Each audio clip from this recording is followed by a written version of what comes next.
Afternoon, everybody. Apologies for the slightly late start time, but we're here nonetheless. My name is Alex Leam, and I'll be chairing the survival panel for the next hour or so. And we welcome your questions, please, as we are live. So pop them in the comment section below, and we'll ask the best ones of the panel. They will be filtered by me, though, so the weirdos, you will be remaining quiet on my watch. And that titter in the background shows that the panel agree with me. Yeah, so make the questions good, please. Could you all please welcome my panel for the Stars of Survival, Lisa Bowerman. Hello. Hi. Hello. Hang on. There we go. There we go. Sorry. I know what I'm doing. Sorry. I've just woken up. Sorry. Come back to sleep. Give me 5 minutes, all right? Will is very casual throughout all of this, which is what I'm enjoying. He always was. That's not a mock-up either. You are actually in bed, aren't you, Will? Look, I'm in bloody bed. Look, I'm in bed. Yeah. I should have worn my pajamas, but I did get up earlier. But yeah, I'm in bed. Afternoon nap. That's awesome. So I mean, having a relaxed sort of lockdown meeting vibe just leads me to say, how have you all been during the lockdown and the pandemic? What have you all been up to? Who's going first? Well, I've been very lucky, because modern technology has allowed me to record some audio books, and through the magic of a thing called Clean Feed, I've been able to direct some audio plays as well. So I have been extremely lucky, and that's about it. I've been stuck in a cupboard under the stairs. It's a bit Dickensian, but hey, that's all right. Or slightly Harry Potter if we're mixing the fandoms up. Will, what about yourself? Well, this is really weird. I mean, I'm going for lockdown chic. I think this could be a new look. Don't you think? Actually, once it's all over, people will be going like the heroin chic, lockdown chic, and it could be a new look, which I've got, the unshaven hair, not cut mess. But I've really enjoyed it because I've sold my property in London and bought a pad in Brighton, right on the sea. I've really enjoyed lockdown. Obviously, I don't wish it on anyone or COVID or anything like that, but it's been a great year because I've managed to do that, have some money in the bank from that, get a repeat of a commercial because there's no other work around really since March. And so I'm okay. I had some furlough payments as well, which is nice. It could be worse. So Brighton, I'm no longer a Londoner. I'm a Brightoner. Nice. What was the commercial?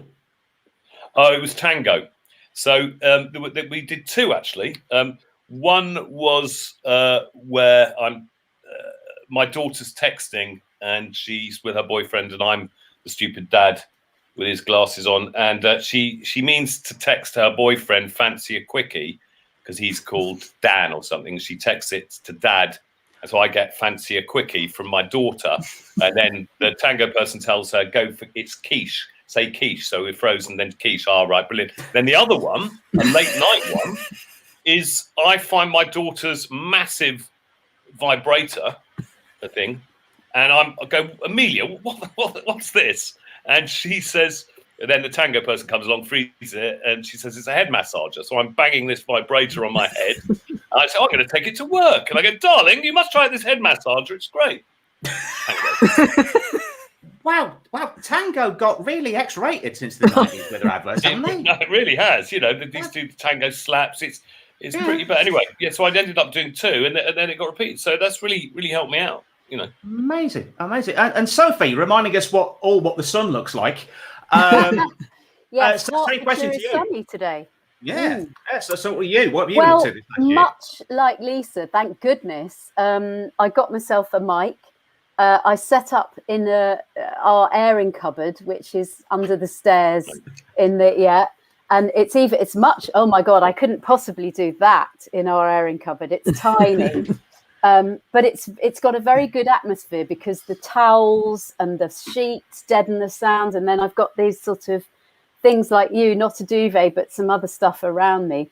So like Lisa, I've been able to do audiobooks and dramas and voices.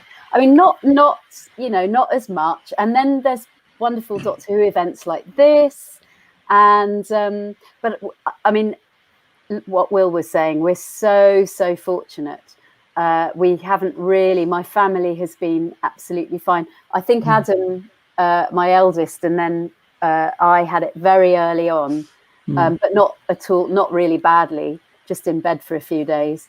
And since then, I feel sorry for my sons. One is 21 on Wednesday, and he's still at home with mum and dad, as opposed to being at UEA in Norwich, living the life of Riley. And then I used to, he's at performing arts school, and he got the main part in the musical this year, and he can't do it. So that's bad. But anyway, they're hoping to put on a kind of a studio production of it. But apart from that, I mean, gosh, we cannot. We're very lucky. Yeah, really lucky. I would say actually, I was extremely lucky because when it was out of lockdown, but they were still really, really strict, I managed to do a day's filming, and that was extraordinary. I mean, it's a very different experience. It was only on a promo for 60th anniversary of Coronation Street, but it was amazing how organised they were. It was full on production, and of course the crew were fantastic because they haven't been able to work all year, and the director had worked on things like The Crown and Bridgerton, and she'd put all the crew that she'd worked with them, and that was really posh for what it was. Wow, how amazing! Yes, I forgot. I did a couple of short films. And actually, I think it was in lockdown, and that was weird because everyone was obviously in masks. Yeah. And but then we had I did, tests. And I actually have been to a few sound studios when lockdown was kind of lifted, which was so brilliant to go and see people in real life again. I mean, it's funny, really weird because you can't hug them. But no, I mean, I think most of us agree that we don't miss the commute, but we miss the green room banter. I mean, you can do the work because you're all fairly separate when you do audio work anyway. But we're getting together for a spot of lunch and a gossip. That really, I miss that.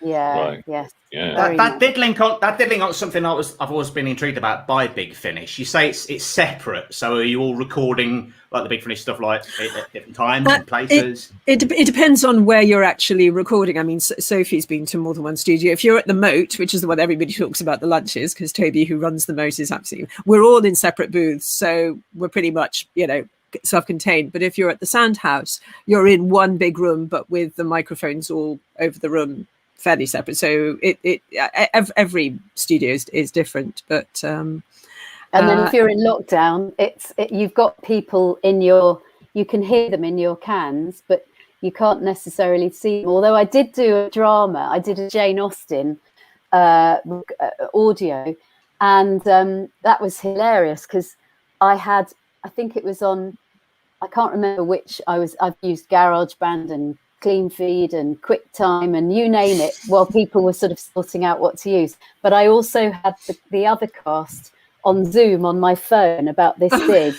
So there's the guy who's playing my husband, like about this big, say, hello, husband. And just you can't really even see them. Yeah, exactly. So, I've just seen text glitch. I'm down as Mitch. I never played Mitch. Mitch. Oh. You did? Midge. We'll get that. Midge. I'm like a gnat. I'm like a buzzy gnat. I was. Yeah. That would probably be a very early in the morning typo because I've gotten rid of sleep this past week. I'm just being naughty. Sorry. My apologies. My apologies. The sort of like lack of sleep and high caffeine. My typos do simply. Yeah. I'm Lara. She's Will, Face. in your in your extensive research when you were playing the part of Midge, it's just only just occurred to me, what is Midge short for, or is it some kind of nickname or what? Well, obviously I looked into that, darling. I know. Because why was he called Midge? I've no effing idea. I've never thought about it. Isn't that terrible? I've never thought about that. Only just look, here we go. There we go. We've amended it. We've done it. Well done. He's maybe like annoying mosquitoes buzzing around. Yeah, maybe could have been. Couple of comments that have come in already. This one popped in when you were describing the Tango advert. Boy, did I join the live stream at a weird time. Every time is a weird time. It's hysterical. trying to think, vibrator and a quiche? I don't remember that from Survival. All right, so if you are commenting on Facebook, for some unknown reason, your names aren't showing up. So if you include your name as well, just because it's a tad anonymous when we just get Facebook users saying, "Hope you're okay, Will."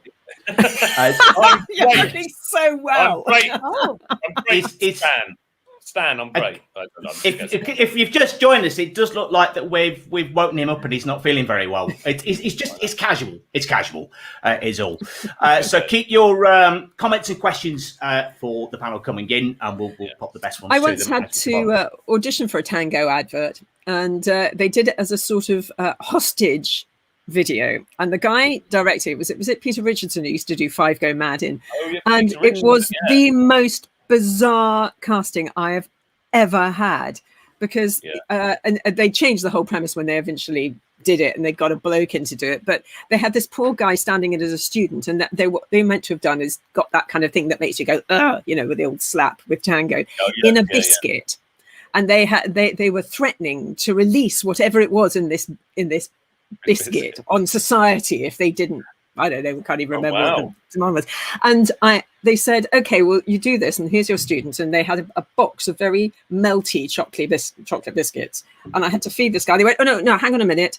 Can you put the rubber gloves on? So I put the rubber gloves on. I went, right, okay. So if you don't, they went, no, stop. Can you put this balaclava on? And I was like this. And I had to do the whole audition. And it was... Brilliant. What's the balaclava? I think they were just trying to take the mickey out of me, to be honest. No. The balaclava. So the balaclava, how does that measure up to wearing the cheetah hat? Oh, lightweight.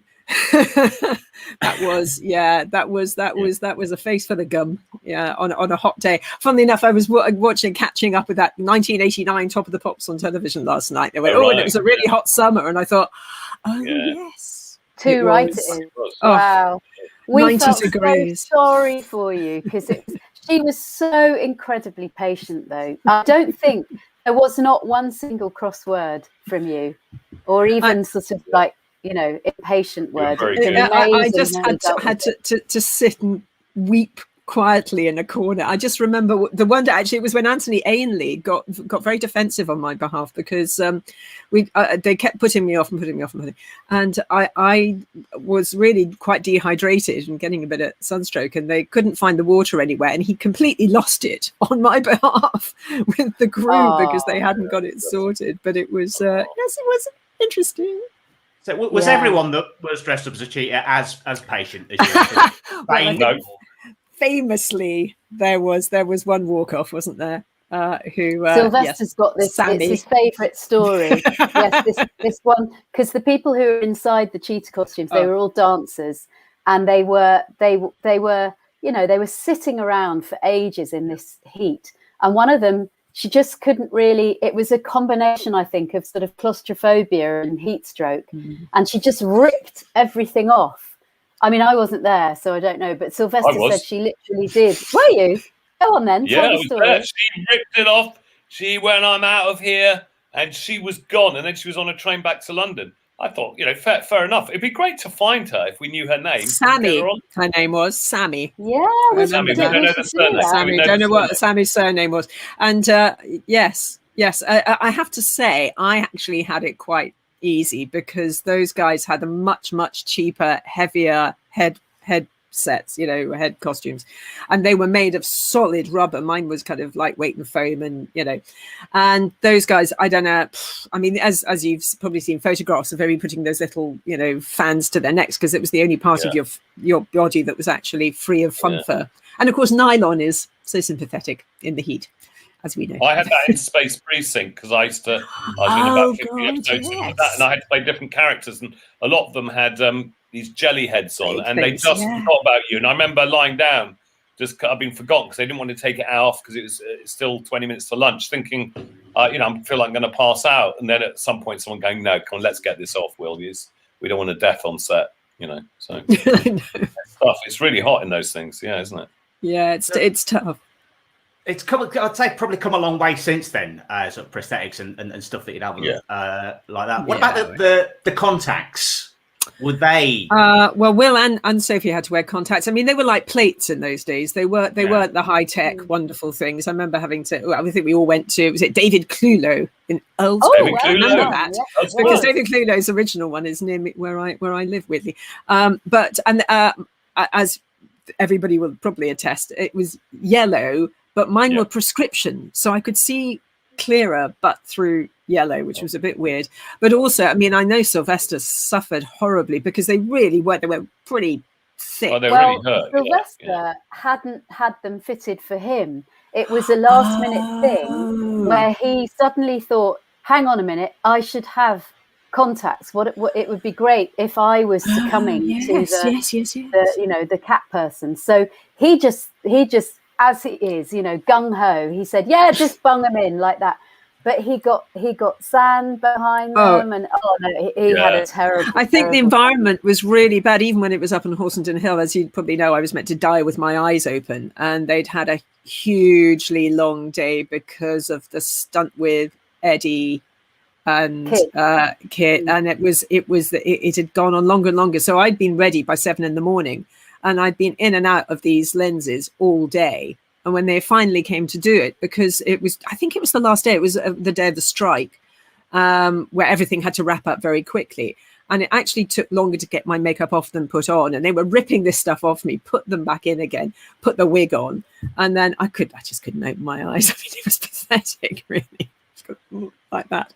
So also when you're lying, because you're lying on the ground by then, that's it. With and the if light. you're looking up into the sky or the sun, then you can't really open your eyes anyway at the best time. No. So sadly, my coming back to normality never happened. But look at what they had. They had such a tiny budget. Those guys worked miracles on the budget they had, and at the time. Yeah.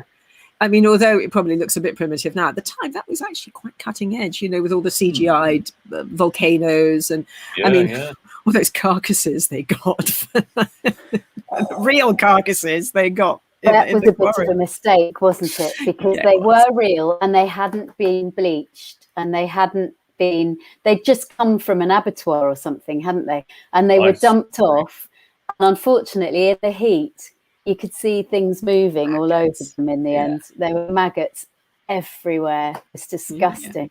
I want to ask Will how much motorbike riding he actually did. I did it all. The only thing Eddie did was he did the little jump over the horse hill, just over the top. But all the riding along I was doing, and I've got a mate at the time. He's still a mate. I hardly ever see him now. And he went, it was so obvious that when you were riding one-handed, you were on the back of a trailer. I said, I flipping wasn't. I was doing it myself because I rode motorbikes. That's part of the reason I got the job. I used to have a motorbike and I rode it, and I actually did do it one-handed. But, that was me. Thank you. Yes, it's like the riding. I did all my own riding and you did all your own riding. Oh, yeah, I couldn't have and I never got to ride a motorbike. Because you got on it, didn't you? Pushed it. That's one of the reasons why I was cast. Because they were looking for, in the first place, as Ace. Really? In fact, they were cross-casting for a story called Delta and the Bannermen with a character called Ray, and who rode a motorbike. And they cast Sarah Griffiths as Ray, who'd never ridden a motorbike in her life, and they cast me as Ace. And I had my own bike and everything, but no, never got to ride a bike. The closest I got was in Survival, but I got on the bike. Yeah, I remember you getting on it, and then pulled me they off, said, "No, you're a girl. Get off." Yeah, that's right. Exactly. And, damn. Yeah, and I did that great role. I was pleased with that one. I think we can Ace guarantee should always be on a bike. That would have been great race to be on a bike. Definitely. Yeah. I'm assuming Sylvester didn't do his own riding. 125. He did. Yes. Did he? When he's kind of like that. Well, he'd never been on a bike. Yeah, I mean, it's crazy when you think about it. You would never do it now. Because the bike was almost as big as him, wasn't it? Yeah. Well, he got on the bike, and of course, he was always keen to do his own stunts. So he set off. He couldn't start it up. It just for ages. But then finally he started up, set off, and then the last we saw of him was sort of riding over Horsenden Hill, and in his head. Just as he reached the sort of, he came over the edge and he saw this kind of precipice. And he thought, I'd never asked how you stop a motorbike. So can you imagine? So he had to just jump off in mid-flow and leave the bike. Lucky that didn't go over the precipice either. But I mean, it could have been a whole other story. Was there more than one occasion when Sylvester had to be talked out of something? There was one I remember where he was so upset he couldn't do this stunt. And it was in remembrance of the Daleks when there's a rope that goes from the school window down to the Dalek mothership in the playground. And that really actually, they did do that. And he hooks his umbrella over it and slides down. And tipping the stuntman, the stunt arranger, he did that because he was a very good double for Sylvester. But he said, I can do it, and he had there was a specially strengthened umbrella with the question mark. But so I think he climbed out of the window, Sylv, which again, you'd never do now, or he went to climb out and then they cut to Tip going down into the ship, but he was desperate to do that one. And the river as well in Silver Nemesis, falling into the river, which I did there's a bridge and we're being shot at by those two thugs, and we fall in, but Sylvester wasn't well. I think he had a cold or something at the time, so they thought it probably wouldn't be a good idea to chuck him in a river. Me, fine, just chuck. Well, you were a great swimmer, Sophie. You could chuck you in any water. You could swim the channel, I reckon. I remember you swimming. Yeah. Across to some island in Lulworth Cove and me coming like that. God, those are the days. Yeah, we were staying in Lulworth Cove, weren't we, when we were filming? It was lovely. Well, it was okay. Us supporting actors got the rubbish B&B. I remember that. Will and myself and Shakuntala. We didn't have a great B&B, and we used to nick your swimming pool. We used to go down to the other, the crew and the director's hotel because it was nicer. Nice. I didn't mind it. The walls were a bit thin, weren't they? I think. Yeah, I remember hearing you singing really badly. Yeah. Yeah, A Taste of Honey, if I remember. Wow. That's how I remember that. It was a posh hotel you had. Yeah, we very had a nice nice one. ones. I met a posh woman there as well. Sorry? Did you indeed? Well, you probably don't want to elaborate too much on that. No, but she was very nice. She was 42. Anyway, I don't like men. I never go out with men older than 30. And as I was under 30. Oh, wow, you're in there. She was 42. I see Alex's face going. Alex is going. Should we move swiftly on? No, I'm just enjoying this as much as being part of it. I have to occasionally remind myself I'm part of the stream as well. Sorry. Actually, the funny thing was, because we used Lulworth Cove as a base for when we filmed The Curse of Fenric in that season as well. We'd been there in April already, so I got my own room back.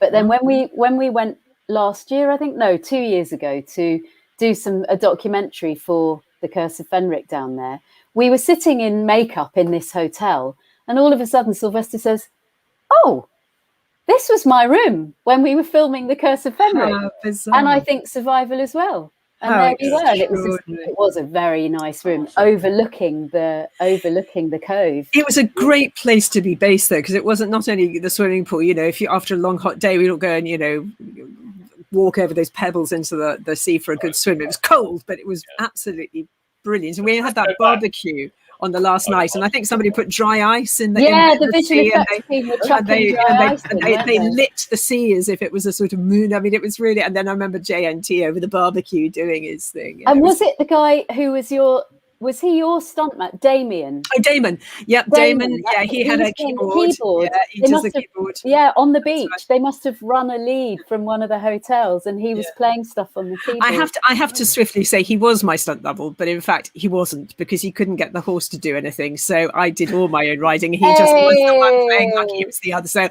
I'm going to defend myself a little bit there. we obviously all did our own stunts. Yeah, we did. We did. Yes, we did, didn't we? That's good. Couple of viewer comments and questions. Erica Leah, festival founder. Who's she? all that she's put is, I had such a crush on Midge. Looking good, Will. Oh, Wow! It's obviously the beard that does it. I think Erica really had the hots for any man in Doctor Who in the 80s. Oh, don't say really? that. Okay. You're going to hurt his feelings now. It's It was man will only do. you. It's an only you. Survival was the only important story. There were no other stories, as far as Exactly. I'm concerned. And I'm glad she likes the bad boy, Erica, does she? So she likes the bad boy. Oh yeah, Midge It's a was leather bad. jacket. Midge was bad. Yeah. Adrian Davis, you may have touched upon this already, but he says a brilliant, interesting panel interview. I wondered what Anthony Ainley was like to work with. The Master is such a great character. I grew up with Anthony's version and thought he was terrific. Will, I think, had more of a relationship with Anthony than I did. No, I mean, it was he was great to work with. Absolute dream, and I know I've regaled these stories before. You're probably hearing the same things again, but listening to cricket in his car with him, we sat and listened to cricket and chatted, and we'd talk about doing it. I just remember him as being incredibly easy to work with, and he really got into it. And he was really intense, and he was brilliant. And he lived in Colindale. I know that because my mate lived in Colindale and used to see him down the park. He loved cricket, didn't he? Yeah. He lived for cricket. Yeah. And do you remember when, I don't know whether you were there, but when we were rehearsing in the North Acton rehearsal studios, they were great big sort of studio rooms. And at lunchtimes, Dave John, I remember, I can't remember who else it was, but we'd get up a little game of cricket in the lunch break. And he loved that. I wish I'd remembered that because I would have joined in with that one. Yeah, we did hit the ball out the window one day. I remember that was Onto the Westway. onto the Westway. Diamond geezer, but I'm just trying to think if there's anything else to say about him there because being honest, but it was just it was intense because I was like his psychic and he has something around my neck at some point. He was very intense. There's a story again that Sylvester tells, because again, I like you, Lisa. I didn't really have any doings with him on set, but he had the scene where he's beating up the Doctor basically, and Sylvester said that he actually got into it so much that he really was hitting him, and he had to kind of tell him to back off a bit. Yeah. He just really got into it. And of course there's Sylvester. I think it was probably the worst moment on Doctor Who for him.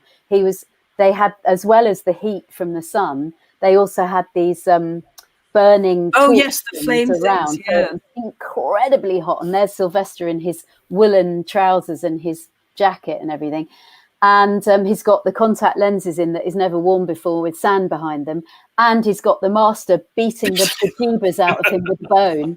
So yeah, I have to. I mean, I had a few scenes with him, not as many as Will did, but as you say, he really, really committed to that performance. I know just through fan feedback that was one of his best, considered performances as the Master, and it was very good to play opposite.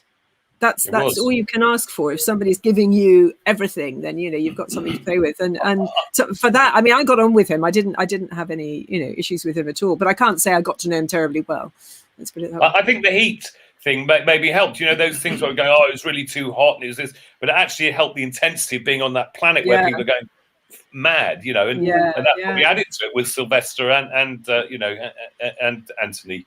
Sort of suffering, and he was very solicitous of other people's well-being. I mean, certainly when I was saying earlier on about how people were feeling, he might have been quiet, but he had his eye out for things. Yeah, he did. And then afterwards, obviously I got to know him better afterwards, going to conventions, and he was superb at conventions. He absolutely loved his fan base, and he was so good to them, and he would talk for hours. He'd be in the bar with people. He really, really loved making fans happy. Really, It's really good when people do that, because I'm always astounded when actors who maybe done quite well on the back of fans things, quite dismissive of fans. I remember an actor I worked with where a couple wanted his autograph downstairs. It was a show I was in, and I told them they were an elderly couple and they'd been waiting because they'd seen him in another show. And he was like, oh, no, I can't. I'm having my lunch. Can't be bothered. And I said, look, they're old age pensioners. Please go down and see them. And I made him in the end. And he told me never to do it again. I said, and I pulled rank on him, and and I said they're not going, and I told them, look, this is where he's coming out, and he made them wait about 25 minutes, and he was a bit annoyed with me, but I wasn't not having them. They waited. They'd seen the show as well. They hadn't turned up and not seen the show. They'd seen the matinee. Anyway, yeah, it's a small price to pay. I do count Anthony Ainley in Survival. That's one of his best turns as the master. Yeah, he was very good in it. Yeah, there's a certain sort of understatedness about it that makes it more chilling. And also, it does help to have a good script. And I was just going to say that. You're as good as what's on the paper, and we were very spoilt with that script, actually. Yeah, Rona Munro. Yeah, she just came up with a complete beauty with that script. It was the whole atmosphere of it. Still, I think it still holds up now. And also, don't forget the music. Dominic Glynn. Dominic Glynn's music is just incredible. I remember when we first heard it, and we're going, oh my goodness, it was very, very different, the whole feel, wasn't it? It was really great. God, so when you were filming Survival, did you have a clue or any inkling about how significant it was going to be in sort of Doctor Who history? Sophie, did you know that it was coming to an end at that Not point? at all, no. And I'm really glad we didn't, because the thing is, John had kind of kept it from us deliberately. He'd been kind of struggling with it for that whole season, and in the back of his mind was the thought that it might come to an end, because he was only doing it because without it, Sylvester's tenure wouldn't have happened at all. So he was kind of persuading the powers that be that it was actually, good to go, and they were not interested, basically. So by that time, he did know that there was going to be a hiatus. But he didn't tell any else. I think Andrew may have known by then as well, because he was asked to rewrite the ending, which turned out to be the bit where Sylvester and I walk off into a bush, never to be seen again. But that brilliant final speech, which still brings tears to my eyes. Yeah. It was written I think it was written on location by Andrew, actually, and I think, or maybe it was even. I think it was afterwards, because we were originally meant to do that on Horsenden Hill, but we'd run out of time because of the strike, and so it was actually filmed in Dorset. Because remember when we got lost trying to find a location? We were in this China clay quarry, which was very bleak and bare. And they had to match up Horsenden Hill, which was leafy and green. And so they went off, and the location guy, he found somewhere which would kind of match up. And he sent, it was you and me and Sylv, wasn't it, Lisa? And then Stephen Garwood, who is our that's right. AFM. He was one of the AFMs. And we went wandering, and Stephen sort of had a map of the quarry. And we went wandering for miles. I've got photos of us in this quarry. It's hilarious. It's along ridges and depths. So if it was going to be, say, if it was going to be coming back for season 27, would you have stayed on it, Sophie?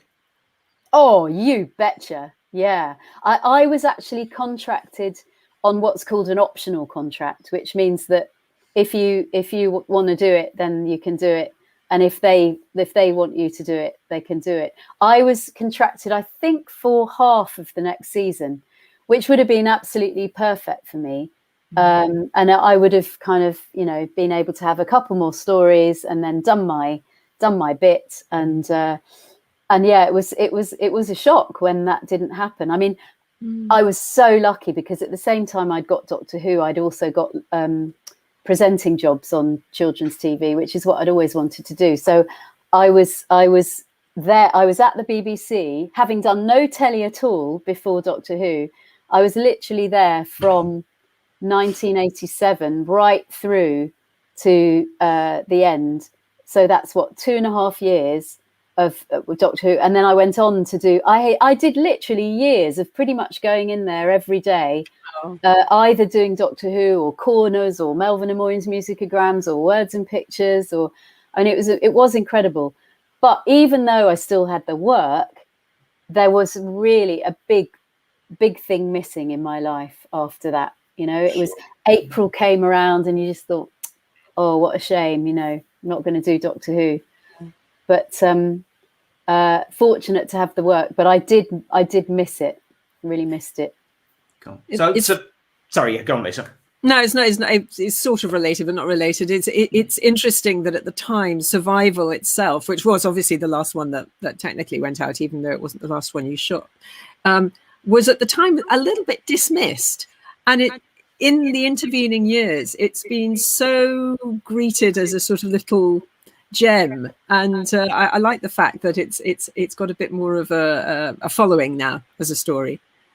Oh, I couldn't agree more. I think it's a story that really, really works in every way, apart from maybe the cheetah people costumes. Oh, don't start me. But yeah, but because they were originally going to be, well, you probably know, Lisa. Let's start you, Lisa. We're going to start.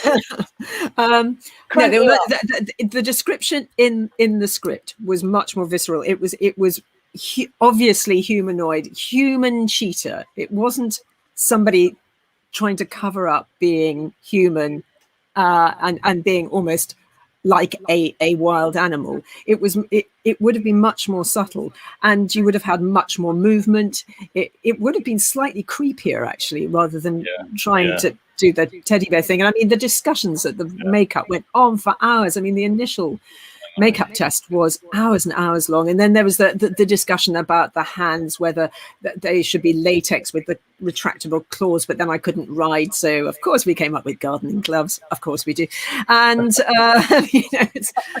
and there were things about, you know, whether I had full fangs or, you know, whether I had the fangs at the bottom as well as the top, but then I couldn't speak. And then, you know, I mean, it was, and then, you know, they got fluffier and fluffier because they were so determined to try and hide the whole shape that actually it sort of went against the imagery which was in the script, which was really quite, you know, full on. And then there was this wonderful description in the script about when you first see Karra, the horse is rearing, and there's another time when she turns up and she's meant to be rearing, and the wind is meant to be you know, fluttering all these things on her, or on the horse, you know, with bits of leather and fur and everything, and it just never quite got there. There was time constraints. There was, you know, the fact that makeup even then was slightly more in its infancy, I suppose. So yeah, no, but some people, you meet fans who saw it at the age of 7 and they were terrified. So I mean, you know, it's in the eye of the beholder, isn't it, really? Yeah. It's funny, you know, we forget, don't we, because in those days you couldn't, only very wealthy people had VCRs, and there was no way of seeing what was going to happen next. You know, you didn't have any of this next episode in 15 seconds business. So, no, exactly. So I remember at the end of the episode, I can't remember which number episode it was, but there's a turn I did into camera. Your eyes. Yeah. And that went out. It was transmitted.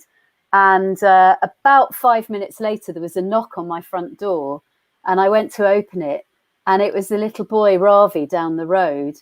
And he looked at me like this, and he said, "I just came to check you were okay." Oh. Isn't that cute? I love it. And he was terrified, and I had to really say, "Yeah, I'm absolutely fine." That's, you know, it was all. I had to show him it was makeup, and you know. That's brilliant.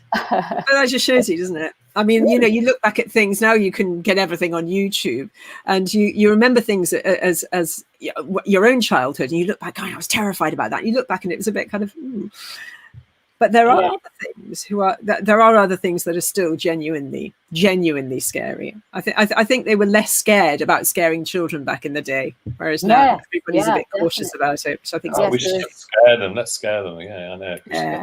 Yeah. It's character building.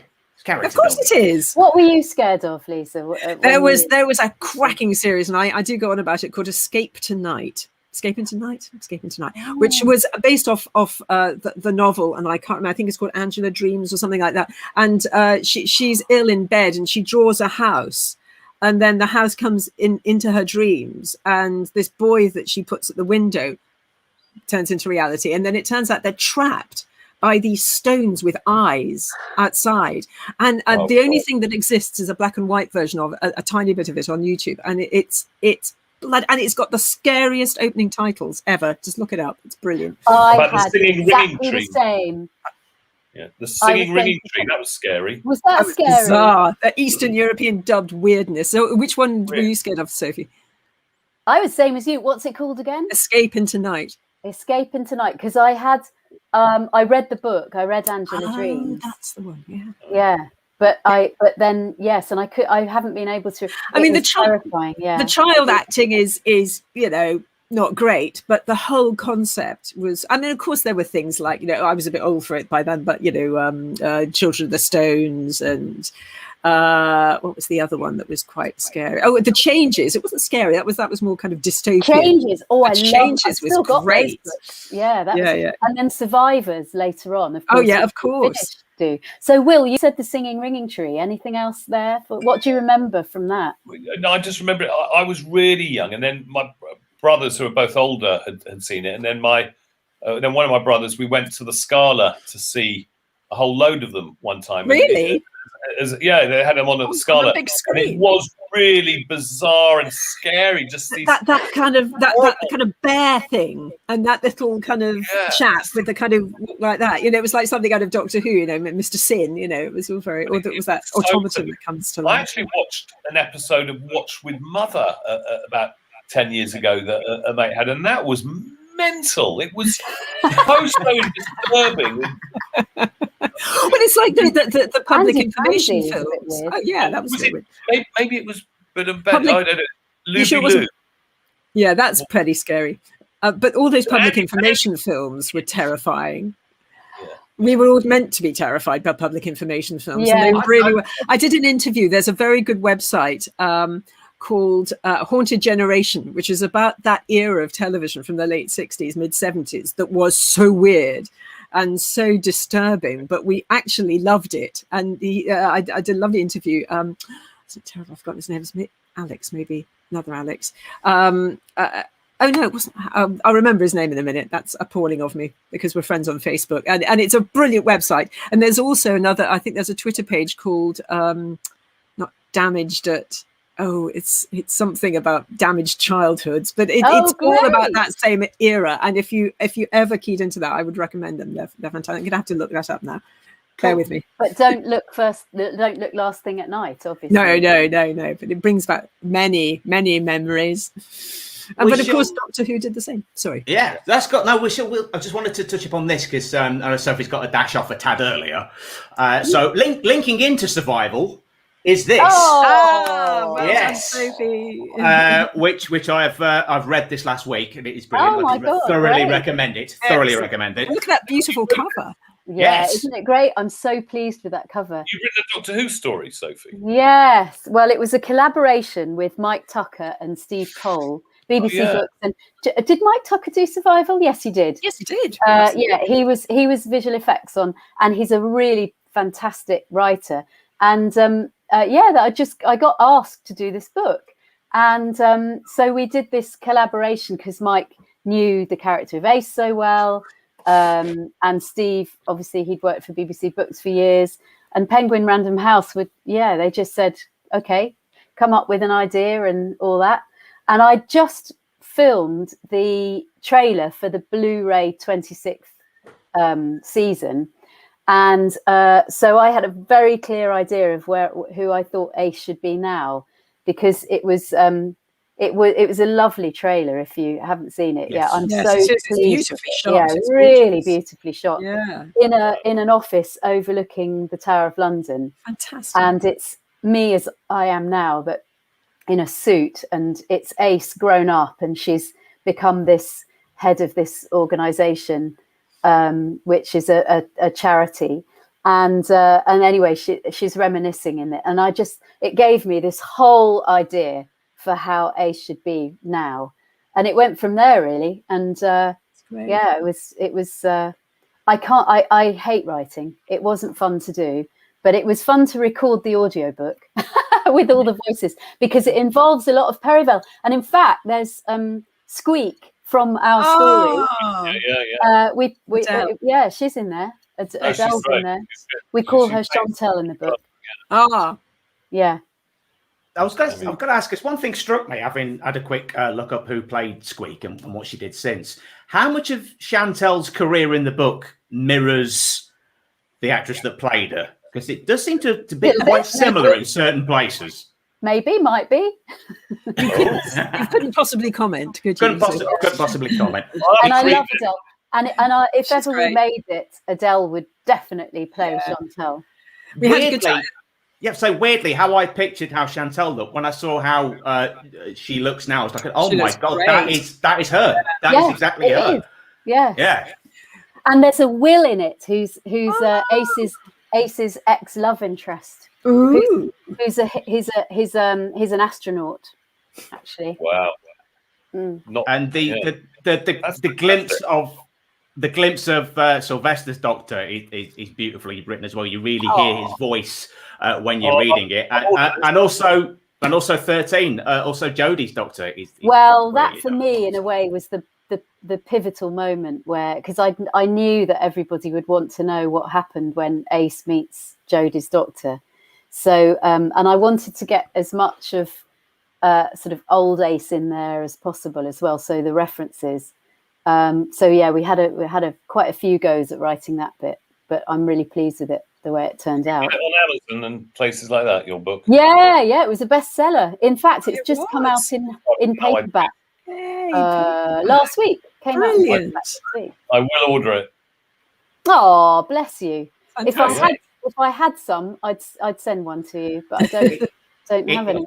It ties beautifully into survival and really links the classic of new series as well. Yes, It's thoroughly recommend it. very, very survival orientated. Yeah. Cool. Absolutely.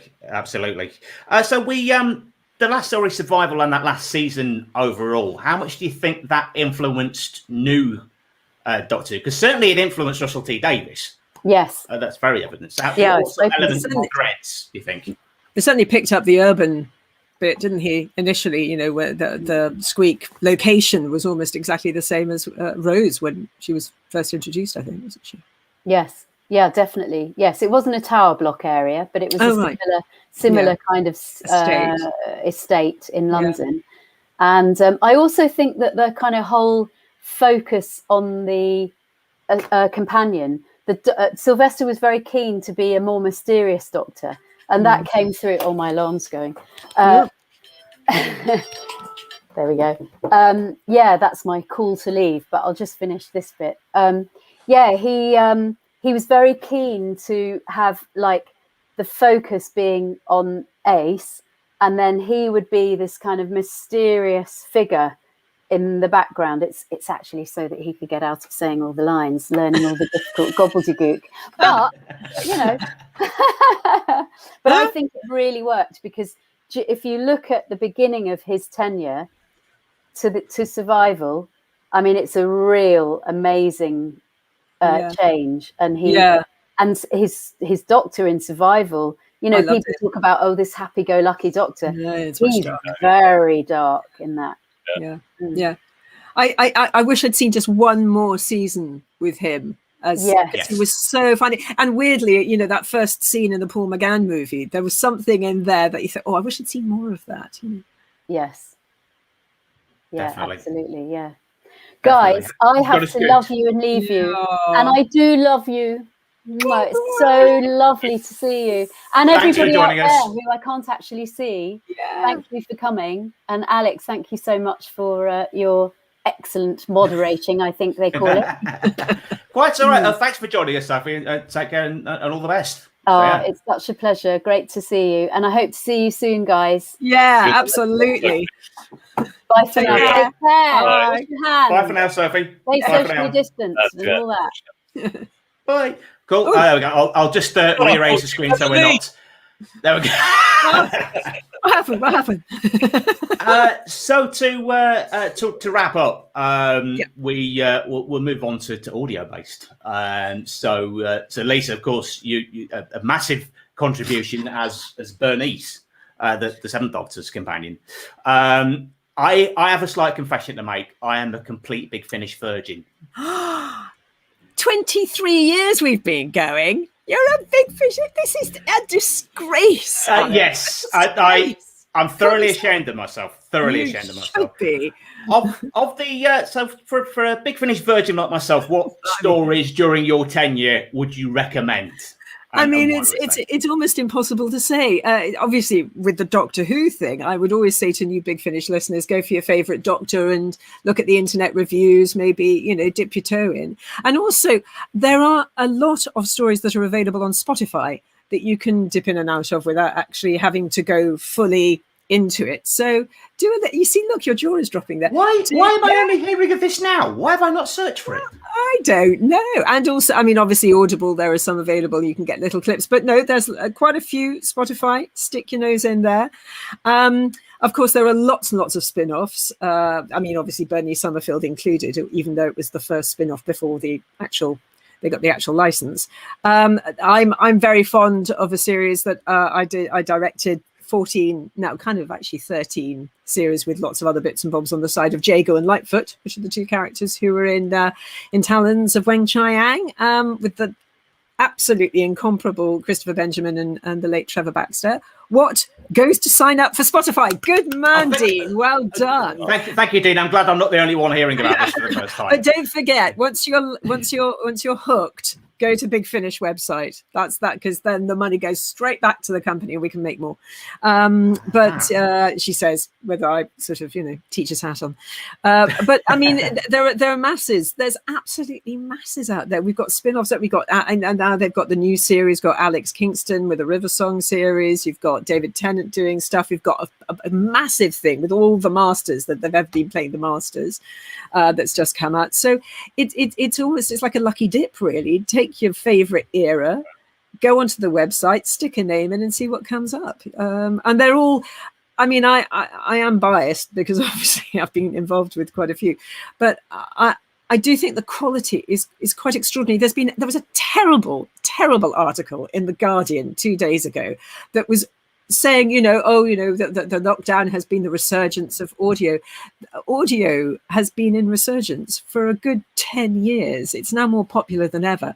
And it's not just the old crusty, perception of what Radio 4 radio drama is about. These are like cinematic, amazing things. There's another company I work for. I directed a version of War of the Worlds, and it is surround sound, with Colin Morgan and Ronald Pickup, and it was a great cast. And it just close your eyes, you might just as well be in the middle of the action. And I think audio drama, with all the digital recording techniques that there are now, is fantastic. There's some great composers out there. We're getting people doing the scores who have done Mission Impossible and Torchwood on TV, and we're getting amazing people.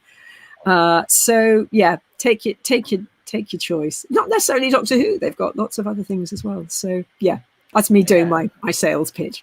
Excellent. Well, Trina is very, very happy to hear about Yay! Bernice. Hello, Trina. As goes on to say, re-listening to Jago Lightfoot series, so brilliant. Dean Jones, who's only just signing up for Spotify, says he's got the first 50 on CD. Jay, Dragon Up Productions, I've just started the Benny and Warner Doctor run. Quite the delight. Trina, very much in agreement. So, Will, you've done Big Finish as well. I did do one story, didn't I? I did. It was Key to Time, which was the inception of Graceless, which was a series later on, and you did. And I remember I auditioned you. That's right. I auditioned you at a convention in Birmingham. Did I do that voice? I do lots of different voices. I'm quite good at doing different funny voices. So. Yeah. Well, get you back in. Well, I've got nothing but ladies to cast now. Or get me to do Boris. Boris. Oh yes. I hope you all know that he played Boris very successfully in a sellout show. Twice, wasn't it? Sold out. Yeah, twice. Yeah. That is an eerily good Boris voice. His reviews were quite spectacular. Oh, it was fantastic. You'd say so. Lisa. If you thought saw were him, extremely I attractive, saw to be him honest. after the show because I couldn't get in. I was going to see him. I had a friend upstairs in another theatre at the Park Theatre in London. And I came down and your hair was all like that. And you actually, he took you over. It's like people who play Kenneth Williams, the character takes them over in real life. I have to say, Will, I was a little worried for you for a very short time. I have to say, I think the reason I was quite well cast, and listen, I have to say this, there are some things I have in common with him. No, there are, and I would not be a good prime minister. I'd be the worst prime minister. I'm chaotic, I'm lazy, I don't think before I speak, I say completely the wrong thing, like meeting women in Lulworth Cove who are 42 so I can relate to him. But that's why he shouldn't probably be prime minister, because I shouldn't be prime minister. If I ever stand for Parliament, don't vote for me. Okay, we'll remind you. But it was well known nationally for his spectacular performance as Boris. But if I ever find something that's appropriate, we'll drag you in. So I need to get out of bed sometime. You don't have to these days. You can just put a microphone in front of a duvet like I do. Nice and casual there. Well, keep it up, I say. David Whittam on YouTube. I used to run Bernie Summerfield's Barmy Army online. That's how much a fan I am. Hello, David. We've met. David and I have met. How are you, David? You're right. Cool. And yes, some people remembering Barmy Army. This is the first I've heard of Bernice's Barmy Army, and I'm very glad to know that it existed. There's your next box set, Benny versus Boris. I'm up for it. Finally. How tempting is that? The fandom agrees on something. Yes. Amazing. Trina, enjoying your Boris impression as well. You're absolutely killing it there, Will. Yeah, lovely. It sort of cuts through you, doesn't it? It's amazing. Cool. Laura H. Never heard of the Barmy Army. Let's go and discover it together, Laura. Let's go and discover it together. Great. So that brings us just about to the end. So before we finish, is there anything you need to plug, even if it is just your social media accounts? A tiny plug. Jago and Lightfoot, which sadly came to an end after Series 13. Series 4, when Trevor passed away, Series 14 has been adapted into audiobooks. And 4 of us who used to play regulars, including Mr. Christopher Benjamin, have read the novel versions of, we say novelized, they're sort of, storytelling versions of Series 14, which will be out in the next couple of months. And it was lovely to revisit those. So keep an eye out for those. Cool. Excellent. And the only thing I can plug is that twice a theatre show I was supposed to be doing has been cancelled because of COVID. We think it's going ahead. Maybe start April, who knows, to open at the Park Theatre. It's a ghost story. Ooh. And it's a two-hander. I think it's called When Darkness Falls, or After Darkness Falls. It's a two-hander. And it's going to be amazing special effects. So it's done by a guy called John Bullard, who is Magic John. He does all these magic things for, Harry Potter and designs those. So very jealous. It could be quite fun. I've never been in a ghost story. Well, hopefully it happens, or hopefully I'm not doing something else, but we're hoping that's going to happen at the Park I love ghosts. I love directing ghost stories on radio, on audio. They work brilliantly. Really? And I'm going to plug another one. And one of my favourite scripts from last year was The Crown by Jonathan Clements, which is part of the Victoria Torchwood series, and with Rowena Cooper playing Queen Victoria. And she's not only is she brilliant, the play is really good in the mould of M.R. James. So if you like that sort of thing, go for it. It's fantastic. Yeah. Excellent. So we'll just go through a couple of these comments before we wrap up. Laura H saying, Lisa, long time no see, looking good. Story maybe it was Karra. Jay, Dragonart, lovely panel, lots of fun. Much love to you all. Thank you, Jay. Dean, lot of love for Jago and Lightfoot from Dean. They're the steampunk magician's dream for inspiration. Adrian Davis, excellent love. You've got a lot of fantastic stories. Thank you so much for the panel from Trina. Thanks, Trina. Yes, that's about it for this. So thank you for watching, and thank you to the panel. Sophie, who's left us, Lisa Bowerman and Will Barton as well. Thank you to you. Thank you very much. Just go back to sleep now. He's tucking himself in. I've got to go Lovely. put a pie in the oven. Matt, fantastic. Stick around because I think just starting in a second or two or a couple of minutes ago, I've lost all track of time now. Amazing. Is Robin Ince interviewing Louise Jameson. So very nice. But from us and Will now nodding off, it's goodbye. Thank you for joining us. Take care. All right. Bye. Bye.